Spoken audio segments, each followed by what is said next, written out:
चौथे, पाचवे व सहावे.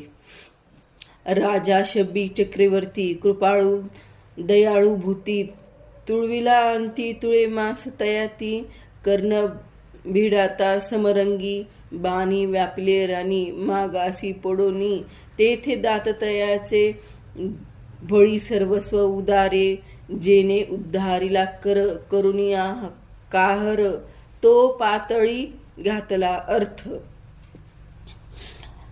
शबी ज्याच्या हातातून मांडीचे मांस काढून वजन करायला लावलेस, अर्जुनाशी युद्ध करताना जखमी अवस्थेत पडलेल्या कर्णाला सोन्याचे दात काढून दिले, दातृत्व संपन्न बळीराजाने तुला त्रिपादभूमी दान दिली, त्याला कपटाने मस्तकावर पाय देऊन पाताळात घातले.